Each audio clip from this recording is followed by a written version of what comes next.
بے شمار مرتبہ سمجھایا. تو اب حدیث پاک کی ترجمانی یوں ہو رہی ہے کہ میری امت کے کچھ لوگ ایسے ہیں جن کی تعداد بے شمار ہوگی اور ان کے چہرے ایسے چمکیں گے جیسے 14ویں رات کا چاند چمکتا ہے. میرے پیارے آقا صلی اللہ علیہ وسلم کے پیارے دیوانوں، آقا فرماتے ہیں وہ بے حساب جنت میں جا رہے ہوں گے. یاد رکھنا، چہرے خدا اس لیے چمکاتا ہے تاکہ لوگ پہچان لے کہ میرا کون ہے. اور جو اللہ والے ہوتے ہیں دنیا میں بھی ان کے چہرے چمکتے ہیں اور جنازے میں بھی ان کے چہرے چمکتے ہیں. جنازے میں بھی چہرے چمکتے ہیں. اس لیے جنازوں کا تذکرہ کرنا یہ کوئی عیب کی بات نہیں ہے، اس لیے کہ قرآن اور شریعت نے ابو لہب کے بھی جنازے کا تذکرہ کیا اور بلال کے بھی جنازے کا تذکرہ کیا. آپ بے موقع حدیث نہ پڑھا کریں کہ مرنے والے کو مرنے کے بعد وہ برے الفاظ سے یاد کرنا ناجائز ہے. اگر مرنے والے کو مرنے کے بعد برے الفاظ سے یاد کرنا ناجائز ہوتا تو قرآن سے تبت یدا ابی لہب نکال دینا پڑتا. قرآن سے تبت یدا ابی لہب نکال دینا پڑتا. وہ تو نام لے کر کے مذمت ہے. اور تلم بادا ذالکا زنیم نکال دینا پڑتا. اسی طریقے سے اور بھی قرآن کی آیت نکالنی پڑتی. قل یا ایھا الکافرون، جن کے بارے میں قرآن نے کہا اے کافرو، او ابو جہل، او ابو لہب، او عتبہ شیبہ. یہ قرآن کی آیت نکالی نہیں گئی. پتہ چلا مصطفیٰ کے وفاداروں کا ذکر زمین پر ہے تب بھی خیر سے ہوگا، زمین کے اندر ہے تب بھی خیر سے ہوگا، اور غداروں کا ذکر زمین پر ہے تب بھی مذمت سے ہوگا، اور اندر جائے تب بھی مذمت سے ہوگا، تاکہ لوگ ان کو پہچان لیں، ان کی حقیقت کو پہچان. نعرہ تکبیر، نعرہ رسالت، حضور نگراں سنی دعوت اسلامی. ہم نے حدیث پڑھی ہے یار، ہمیں حدیث بس بے موقع حدیث پڑھنے کی ضرورت نہیں ہے، موقع سے حدیث پڑھا کرو. اس لیے کہ مولا کائنات نے فرمایا کہ انسان 2 سال میں بولنا سیکھ جاتا ہے لیکن پوری زندگی چلی جاتی ہے، یہ نہیں سیکھ پاتا کہ کون سی بات کرنا کہاں چاہیے. یہ بڑا فن ہے، بات کرنا فن نہیں ہے. کس موقع سے بات کہاں کی جانی چاہیے یہ بڑا فن ہے. تو میرے آقا کریم صلی اللہ علیہ وسلم ارشاد فرماتے ہیں میری امت کے نورانی چہرے والے لوگ بے شمار قیامت کے دن ہوں گے. اللہ فرمائے گا جاؤ جاؤ آج تم میرے مہمان و جنت میں داخل ہو جاؤ. توجہ فرمائیں، یاد رکھو لوگوں، ان سے رشتہ نہ جوڑنا، اس لیے کہ ان سے رشتہ نہ جوڑنا جو شادی کی دعوت میں تمہیں چھوڑ کر تم سے پہلے کھا لیتے ہیں. لیکن یہ اللہ کے ولیوں کی بات کر رہا ہوں، ساری زندگی دوسروں کو کھلاتے رہے اور آج بھی لوگ ان کے نام پر کھلا رہے ہیں. اللہ اکبر. اللہ فرمائے گا جاؤ تم جنت میں جاؤ. دیکھو جنت کتنی بڑی چیز ہے، جنت میں کیا نہیں ہے. حوریں جنت میں ہے، اللہ اکبر، نہریں جنت میں ہے، محل جنت میں ہے. جنت اس کو کہتے ہیں جس میں کسی چیز کی کمی نہ ہو. اللہ کہے گا جنت میں جاؤ، وہ ولی رکیں گے، جنت میں نہیں جائیں گے. توجہ کریں، رشتہ آپ نے جن ولیوں سے جوڑا ان کی شان کیا ہے. یہ بخاری شریف کی حدیث پڑھ رہا ہوں، اس کی ترجمانی بھی ساتھ ساتھ کر رہا ہوں، اس کی شرح بھی کر رہا ہوں. اللہ فرمائے گا جنت میں جاؤ. جنت کس کو پسند نہیں؟ جنت میں کون جانا نہیں چاہتا؟ لیکن وہ نہیں جائیں گے، رکے رہیں گے. اللہ فرمائے گا جاتے کیوں نہیں؟ عرض کریں گے مولا جانا تو ہے، اور جنت تو مقدر ہے نا، جنت میں جانا تو ہے پروردگار. باری تعالیٰ جنت ہمارا مقدر ہے، تیرے کرم سے جنت میں جانا ہے، لیکن اس وقت اس لیے نہیں جاتے جنہوں نے ہم سے پیار کیا انہیں چھوڑ کے کیسے جائیں گے. اولیاء کہیں گے جنہوں نے ہم سے پیار کیا ہے انہیں چھوڑ کر کیسے جائیں گے. تو اللہ تو کریم ہے، کوئی وہ بخیل کا نام تو خدا نہیں ہے. جو بخیل ہو وہ خدا تھوڑی ہو سکتا ہے. اس لیے کہ ارے جو بخیل ہو وہ مومن کامل نہیں ہو سکتا. خدا کا سچا بندہ بخیل نہیں ہوتا. وہ میرا خدا تو قادر و قیوم ہے.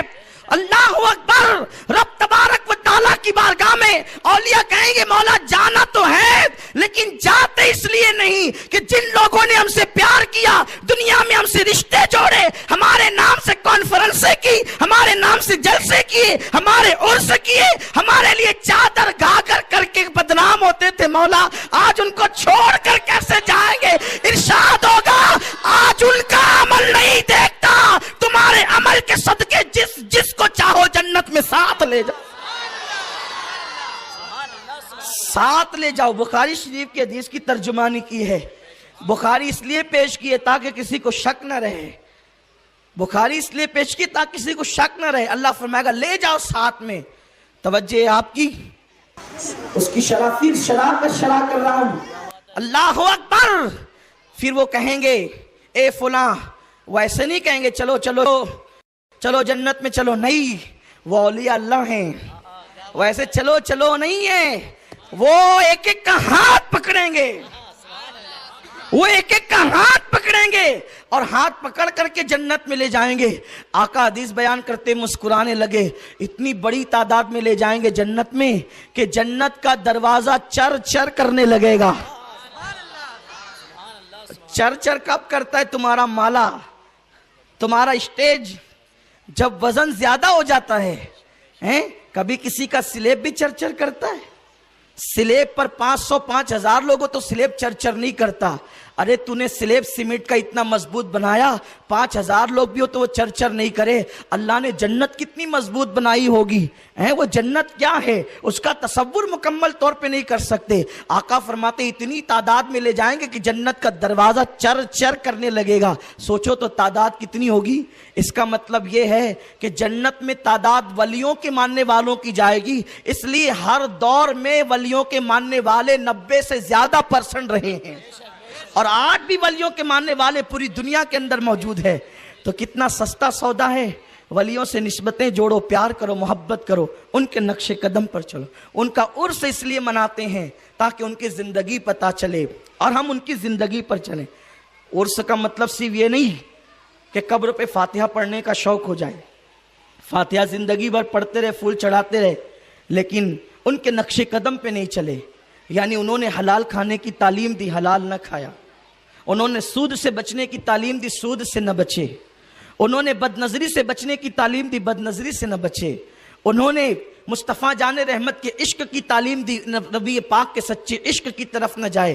یعنی اولیاء اللہ کے نام کا نعرہ لگانا صرف عشق نہیں ہے, بلکہ اولیاء اللہ نے جو تعلیمات عطا فرمائی ان تعلیمات پر چلنا سچا عشق یہ ہے. ورنہ ان لوگوں کا عشق کیا ہے جو کہتے ہیں ہم تو مخدوم پاک کے ماننے والے ہیں, ہم تو غوث پاک کے ماننے والے ہیں, لیکن اذان ہوتی ہے تو وہ نکڑ پر بیٹھے ہوتے ہیں اور مسجد میں جانے کی توفیق نہیں ہوتی. یاد رکھیں حقیقت میں یہ اولیاء اللہ سے محبت کا دعویٰ صرف زبان تک ہے. اگر دل سے دعویٰ ہو تو سرکار غوث پاک نے ہر دن عشاء کی نماز کے لیے وضو کرتے تھے, اسی وضو سے پوری رات عبادت کرتے تھے. اس طرح آپ نے 40 سال تک کے عشاء کے وضو سے فجر کی نماز پڑھی ہے. میرے پیارے آقا صلی اللہ علیہ وسلم کے پیارے دیوانوں, اور کوئی ولی مقام ولایت تک اس وقت تک نہیں پہنچتا جب تک کہ وہ کثرت کے ساتھ عبادت نہ کرے. ہر ولی عبادت کی تعلیم دیتا ہے. میرے پیارے آقا علیہ السلام کے پیارے دیوانوں, میری سنی قوم کی عجیب سچویشن ہے, ان کے عجیب حالات ہیں, بد عملی کا شکار بھی ہیں اور سوچتے ہیں کہ ہم اللہ والوں سے محبت کرنے والے ہیں. یاد رکھنا صرف چادر چڑھانے کا نام محبت نہیں, صرف پھول چڑھانے کا نام محبت نہیں, صرف نیاز کرنے کا نام محبت نہیں. یہ بھی کرو لیکن ساتھ ساتھ جو فرائض و واجبات ہے اس کی طرف بھی آؤ, تاکہ کردار بھی عشق کا انداز عطا کرے, تاکہ کردار بھی عشق کا ثبوت دے اور دل بھی محبت کے پھول بکھیرتا ہوا نظر آئے. میرے پیارے آقا علیہ السلام کے پیارے دیوانوں, ولیوں میں ہر ولی کی شان جدا جدا ہے. عام اولیاء اللہ کے بارے میں یہ فضیلت بیان کی گئی, لیکن وہ لوگ جو حضور علیہ السلام کے خاندان کے اولیاء ہیں ان کی شان ہی کچھ اور ہے, اور اسی خاندان سے حضرت مخدوم اشرف جہانگیر سمنانی کا تعلق ہے. یہ سرکار مخدوم اشرف جہانگیر سمنانی نور بخشی خاندان میں, سمنان جو ایران کا ایک علاقہ ہے وہاں آپ کی ولادت ہوئی, اور آپ کی ولادت کے متعلق بھی بڑا ایمان افروز واقعہ ہے. آپ کے ابا جان حضرت ابراہیم نور بخشی یہ وقت کے تاجدار تھے, بادشاہ تھے, اور آپ کو کوئی اولاد نہ تھی, اولاد نہیں تھی. بڑی فکر رہتی تھی کہ اولاد نہیں ہے تو میرا تخت سنبھالے گا کون. تو ایک دن آپ اپنی بیوی کے ساتھ چاشت کی نماز کے بعد اپنے محل میں جلوگر تھے تو دیکھا کہ ایک مجذوب بزرگ، ابراہیم مجذوب ان کا نام تھا، وہ بغیر کسی دروازے کے، کیونکہ دروازے پر تو پیرے لگے تھے، صحن کے اندر کھڑے ہوئے نظر آئے۔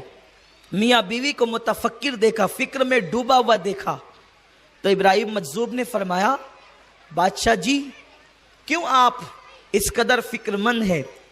تو اس وقت حضرت ابراہیم نور بخشی جو سرکار مخدوم اشرف کے والد ہیں، آپ نے عرض کیا، کیونکہ جب ان کو اپنے محل کے اندر اچانک دیکھا تو سمجھ گئے کہ اللہ والے ہیں، اللہ کے اولیاء کو اللہ کتنی طاقت دیتا ہے کہ جب چاہیں اپنے تصرفات سے جہاں چاہیں پہنچ جاتے ہیں۔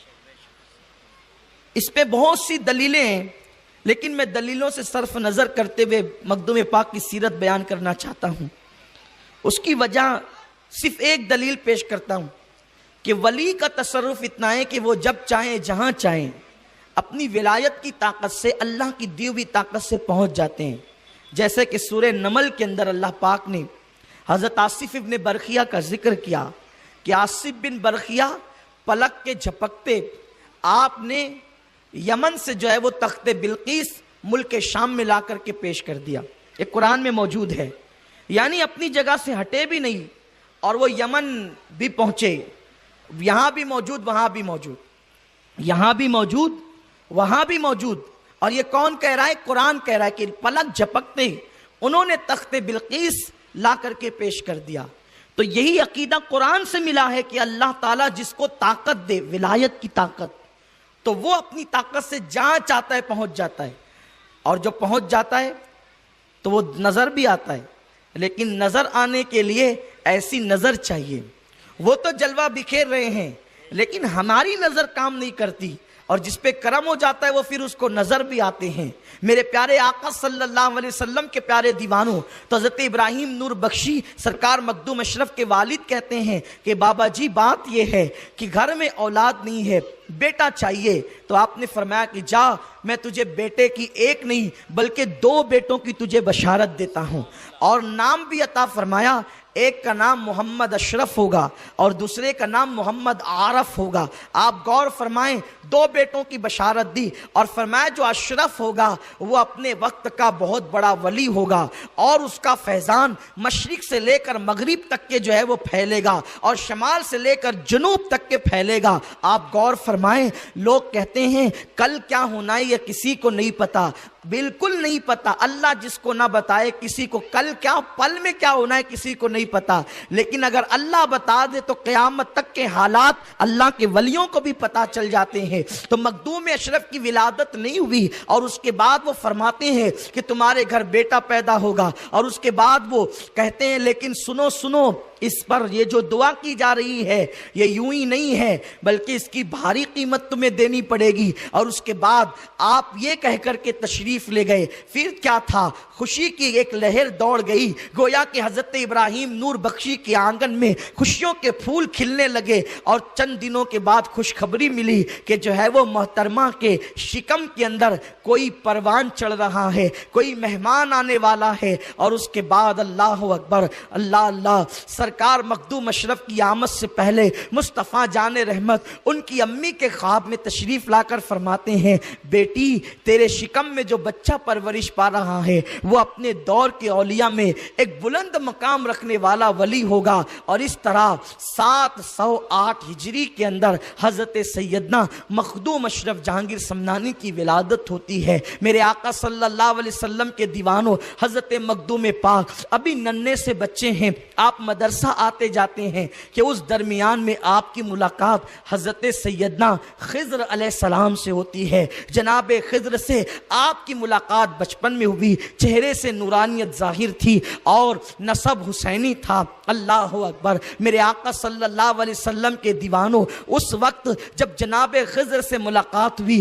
تو حضرت خضر علیہ السلام نے اسم جلالت اللہ کی تعلیم دی، اور یہ اسم جلالت اللہ ہم بھی پڑھتے ہیں، لوگ بھی پڑھتے ہیں، لیکن یہ ایسے انداز سے تعلیم دی پڑھنے کی، نہ زبان ہلے نہ ہونٹ حرکت کریں، وہ ایک باطنی ذکر ہے جو